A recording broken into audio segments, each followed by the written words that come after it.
The following is a Comfortably Zoned Radio Network production.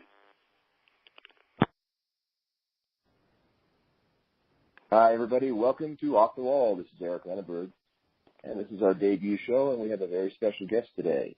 Marjorie Adams is with us. Marjorie is the great-granddaughter of Doc Adams, and if you don't know who Doc Adams is, you're about to learn, and if you're a baseball fan, you should know who he is. Welcome, Marjorie. How are you today? I'm great, thanks, Eric. How are you? I'm good. Good to be on the air again. Well, congratulations on the new podcast. Well, and I'm honored to be the first guest. Well, thank you. We have a lot to talk about. Let's start with Doc Adams, your great-grandfather. He played for the New York Knickerbockers, correct? Yes, he did. But he's also credited with several rules in baseball that we use today, including 90 feet from base to base. And that was his calculation. Yeah, and how did he come up with these kind of things? He was a player, but he also got involved in the rules. Well, he joined the New York Knickerbockers shortly after they were formed in 1845. He joined about a month later. And he had been playing with the New York Baseball Club, and a lot of their members became part of the Knickerbockers. And in April of the following year, Doc was elected vice president of the club.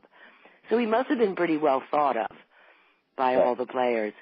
And the following year, he was elected president of the club. That would have been 1847. And he served many terms until he retired in 1862. So he loved the game, and that was what drove it forward. He loved the rules. He loved the play. He loved the exercise. And that's really what baseball was all about back then. Right. And because he was the president of the club, he took it upon himself to do things that were innovative. Number one, he made all the balls for the club. He also supervised. I'm sorry? He made the balls. He manufactured the baseballs? Yes, he did. He went to a saddler, a Scottish saddler in Lower Manhattan Island, and this gentleman showed him how to wind the yarn and then cover it with strips of rubber from his friend's worn-out galoshes, and then he would cut the leather and sew it. And so he made the balls for the club because there was no one manufacturing them back then. In fact, he made the balls pretty much until 1862, although some manufacturers came along in the early 1850s. And he also supervised the manufacture of the bats. So without the bat and balls, they wouldn't have been able to play. That's right. Well, it's as simple as that. I mean, when you consider that none of these items were available on any commercial level. Right. Additionally, he was very interested in the rules. His father was a mathematician and a farmer, and so on and so forth, and Doc was also a mathematician as well as being a physician. And I think that type of science translates into rule-making. Yeah. Back then, the distance between the bases was 42 paces. 42 and depending paces? on 42 paces, yes, paces. Okay. It was as unscientific as that because your pace is different from mine. That's right. And it wasn't until the convention of 1857 of the clubs in New York City that Doc, as the senior club at the convention, took it upon himself to write the laws of baseball. And that was when he did the calculation for 90 feet between bases. How exactly he came up with that, we have no real way of knowing, except it has to do with the circumference of a circle.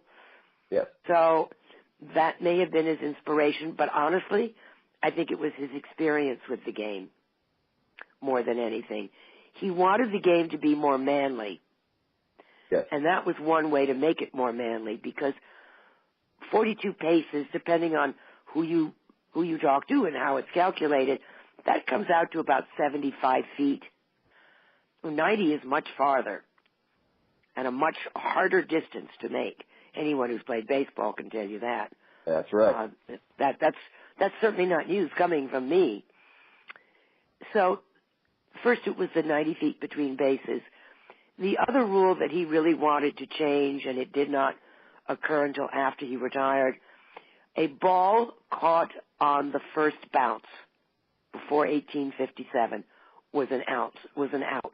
The ball did not have to be caught on the fly to be an out. One of the reasons was that no one was wearing gloves. It never occurred to anybody. Plus, the ball was very light. But catching it on the fly was much harder, and harder on the hands. Yeah. Hand injuries were very common back then. And it was as the equipment improved and the ball got harder, then someone came up with the idea of gloves. But back then there weren't any. So 90 feet made the game more manly and more challenging. Additionally, originally it was 15 paces from the pitcher's mound to home plate, and he made that 45 feet. That distance obviously changed over the years, but that was more because of the equipment improving. But it was originally 45 feet. And so that was established by the convention in 1857. Doc wanted to get rid of that bound game, catching the ball on one bounce, and make it exclusively a fly game, but no one would agree to it. And a lot of the clubs, including the Knickerbockers, used both rules. Both rules were in effect for quite a while, till about 1865, I think, when finally the convention went to just the fly game. Okay. Wow, it's hard to imagine in today's setting of baseball and the way the game is played today. Things like that. Absolutely. But if anyone has ever gone to a vintage baseball game, and by that I mean the clubs that are all over the country, most of whom played by the rules of the 1860s, you will recognize it as baseball. It might look a little primitive and quaint, but you would recognize it as baseball. And they still have the competitive fire going in those games, I assume. Oh, absolutely. Yeah. The male ego has not changed over the decades and the centuries. Yes.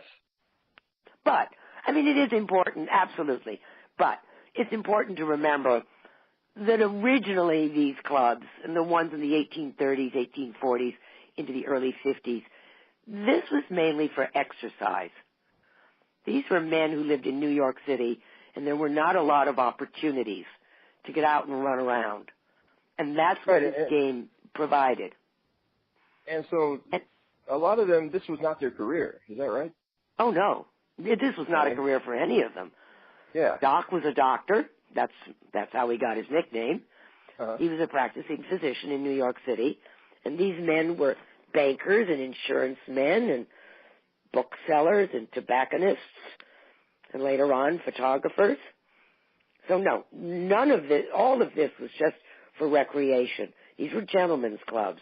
And that's important to remember because gentlemanly behavior was required. And you could get fined for swearing or not deporting yourself as a gentleman. Oh, boy. What a difference from today's game. Oh, man. No kidding. No kidding. And to have been around back then, to have been one of those pioneers, I would say, in baseball, I'm sure they could never have imagined how the game would transpire into what it is today. Never. And I don't think that was their motive. I don't think, since they never saw past the next couple of years' worth of games, they never said, let's turn this into a moneymaker. But it became a moneymaker, and that's because of gambling. Oh, that's right. That's when it got interesting. When people started to take little bets of one club versus another. And if one club had one particularly good player, that's when it started to change, was when gambling and admission, and when admission was charged. And that's a whole other story in and of itself. Yes. Now, I read a little bit about Doc before I spoke with you, and he continued to be active in the game and involved in the game for the rest of his life, it seems. Not really. Not really. He resigned from the Knickerbockers in March of 1862. Okay. And I think it came as a surprise to them. I don't think they expected it. Doc had gotten married the previous year. He was 47 years old when he got married for the first time. and my great-grandmother was 13 years his junior.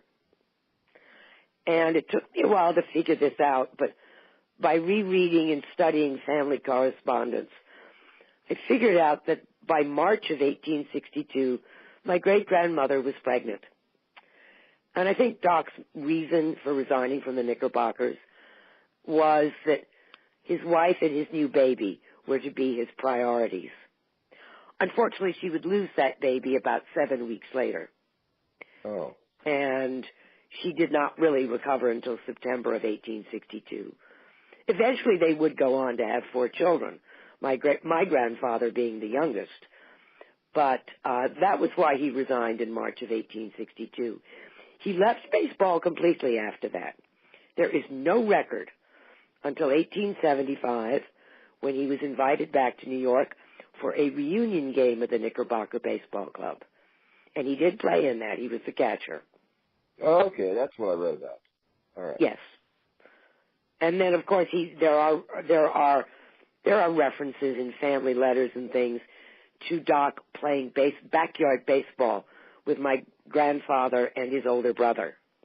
And that would have been in the early 1880s. He was pretty spry then in his 70s playing baseball. I would guess so, yeah.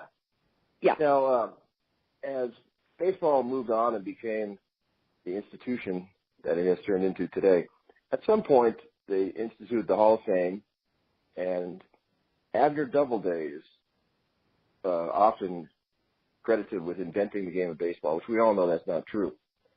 Oh, good. I'm glad you do. Yeah. How is it that Doc was overlooked, and then he's starting to get recognition now, and has been for the last several years? How did that transpire? Nobody knew of Doc. Nobody knew about him. And then in 1980, a man by the name of Nelson Doubleday became a part owner in the New York Mets. Yes. And the whole Doubleday myth bubbled to the surface again because of the name. And my nephew, who was then 11, wrote a very long letter to the New York Times saying, no, there's somebody else out there. And that was Doc Adams, and that was really the first time that anybody had ever heard of him. And everybody thought that was very interesting, and then the whole subject went to sleep. The reason we don't know much about Doc up until this letter in 1980 is that Doc never talked about it, not in one piece of family correspondence. Do I have anything about Doc and baseball? I have about 14 family letters that somehow got saved that from the late 1890s. And they're just family letters of we did this and we did that and so isn't feeling well sort of thing. No mention of baseball. He didn't talk about it. He did write a brief autobiography for a Yale alumni publication. He graduated from Yale in 1835. Mm-hmm. And in 1888, he wrote a little brief autobiography. And there's no mention of baseball, none. But in there he does say, and I quote, "My marriage was the crowning achievement of my life." Wow. And I think that tells you as much about the man as you really need to know. Right, you can see his character right there. Yes. Now, you growing up, even from the time you were a little girl, did you hear stories about Doc? Did you hear about baseball? Or when did you start to become really knowledgeable about this? Well, we grew up with these stories and how Doc created the position of shortstop, which we have not gotten into. We grew up with these stories. There is a photograph from 1862 of Doc Adams with some of his fellow team members of the Knickerbockers. Right. Doc is in the front row, seated with his arms crossed, and that was hanging at the bottom of our stairs growing up. And in that photograph, Doc has an uncanny resemblance to my father. And when I was really little, I'd look at that photograph and could not understand how this man with a full beard and a full head of hair could be my father. Because my father had neither. I never knew my father with a full head of hair, and he certainly never had a beard. But other than that, the resemblance to my father is very strong. So it really wasn't until I got a lot older that I understood who this man was. Okay. And yes, we heard the stories, but we heard family stories of other ancestors as well. It wasn't until 2011 that I sort of jumped into this project. My sister sent me John Thorne's book, Baseball in the Garden of Eden. Yeah. And if anybody hasn't read it, they should. And it was an absolute revelation. Doc was all over this book. I was astonished.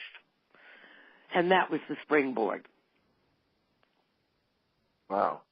John Thorne brought that out. Okay. Yes, he did. It came out in 2011. It's a great book. You mentioned a minute ago, and let's get into this, the creation of the shortstop position. Yes. Because anyone who watches baseball cannot imagine the game without the shortstop. It's an integral position. Absolutely.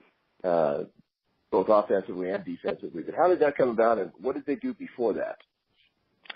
It was originally an additional outfield position. Now, this would go back to about 1848, 1849. The balls that Doc made were very light, so you could bat them quite a distance, but you couldn't throw them very far. So a ball would get way out to the outfield, and it would take it forever for it to get back in to any of the bases. So Doc moved in from the outfield, closer in, more like a new infield position almost, but not where we think of infield now.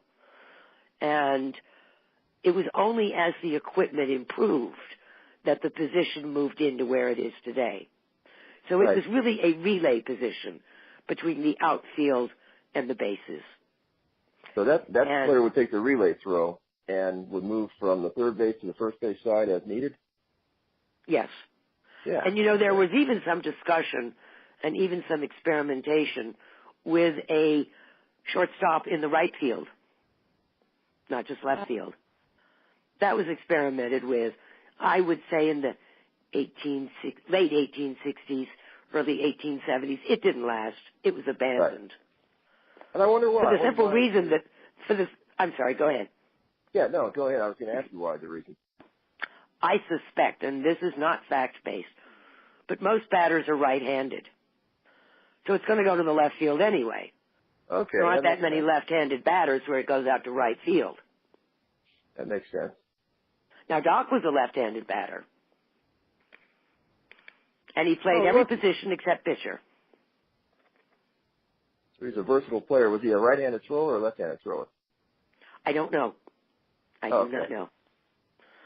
I just have I have a note from my grandfather who wrote that Doc was a left-handed batter, and on occasion, now they played at the Elysian Fields in Hoboken, New Jersey, which is right on a cliff of the Hudson River.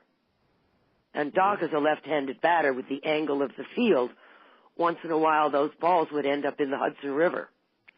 Oh. Which didn't make I don't think it made his teammates very happy. I mean, Doc made the balls, and then they paid him for the balls that he made. But apparently that was one of his favorite things to do, was to hit the ball into the river. I can imagine that being a favorite thing. Was it a home run if you hit it in the river back then? I would guess so. Yeah. Unless someone was a good swimmer and went out to get it. I wish them luck. Well, if you've ever been to Hoboken, that's a neat trick. Yeah. Because that's a steep hill to get up to the field. Yeah, I've never been there, but I've seen photos of it. And it looks like quite a climb. Yeah. Well, thank you for being with us. Go ahead. Oh, I was just going to say the field where they played in the Elysian Fields in Hoboken is now an intersection in beautiful downtown Hoboken. But home plate is marked on one corner, and then first, second, and third base are marked on the other three corners. And then there's a beautiful brick design in the center for where the pitcher's base would have been. So they do recognize that that's where baseball was played. Oh, yeah, absolutely. Yeah, that's good. And there were, just so you know, there were two locations in Manhattan Island as well. Madison Square Park, and then there was another location up in Harlem. There was a third one in Murray Hill, right near Madison Square Park, but that was abandoned early with the coming of the railroad through the city. Yes. Wow. That's rich history of baseball in New York. Yes, it is. And of Doc Adams. And I want to thank you, Marjorie, for joining me today and talking about Well, thank you, Eric. Adams. It's my pleasure. And if people want to read more and research more, they can read John Thorne's book. Again, what is the title of that book? It is called Baseball in the Garden of Eden, The Secret History of the Early Game. And we have a website, www.docadamsbaseball.org. Okay. And if people are on Facebook, is there a Doc Adams page? There is indeed. Daniel Lucius, Doc Adams. Okay. All right. So everyone who's listening, I hope you've enjoyed it, and certainly it's enlightening to hear these stories. And again, I want to thank you, Marjorie, for being here. And thank you, Eric. It was my pleasure. Okay, we'll talk again soon. Thank you very much. Thanks. And this is Off the Wall. Thank you. Bye-bye. Bye-bye.